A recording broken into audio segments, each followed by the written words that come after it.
patriotes? Est-ce qu'il y a des patriotes ici? Et la marche a été chaude, hein? Ça paraît, ils sont plus tranquilles.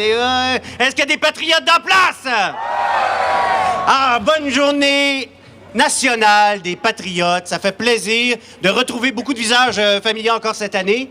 Mon nom est Éric Michaud, je suis conteur professionnel, animateur de la journée. Pas là pour vous faire des contes, là pour animer, pour amener ça. Aujourd'hui, on a une belle journée ensoleillée. On en profite. C'est une de nos journées nationales, une de nos journées de fierté aujourd'hui.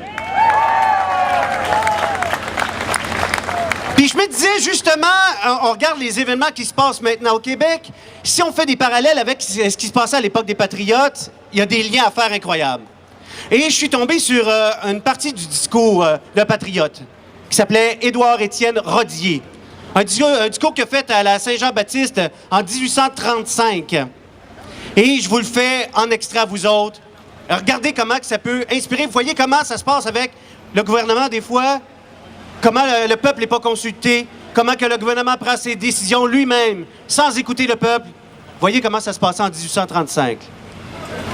Le peuple, source légitime de tout pouvoir politique. Voilà la doctrine que doivent aujourd'hui proclamer toutes les nations civilisées. C'est la seule base solide de tout bon gouvernement. Elle doit être la conviction de tout homme honnête. Tous les hommes sont nés égaux. Nul n'a été créé pour exercer sur l'autre un pouvoir arbitraire. Nul n'a été créé pour courber devant son semblable le front ignominieux de l'esclavage. Si les hommes étaient nés sans défaut, si l'envie, la cupidité, la soif de la domination n'étaient pas des vices inhérents à la fragile humanité, les humains auraient toujours vécu en paix et ils se seraient partagés avec égalité le patrimoine. Encore une fois, le peuple, source légitime de tout pouvoir politique.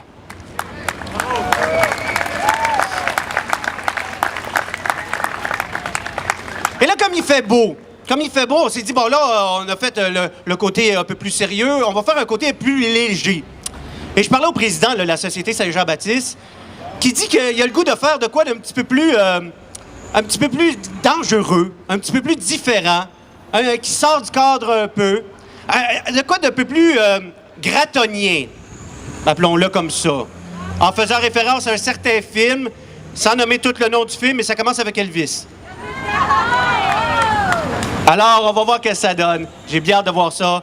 Qu'on accueille le président général de la Société Saint-Jean-Baptiste de Montréal, M. Maxime Laporte.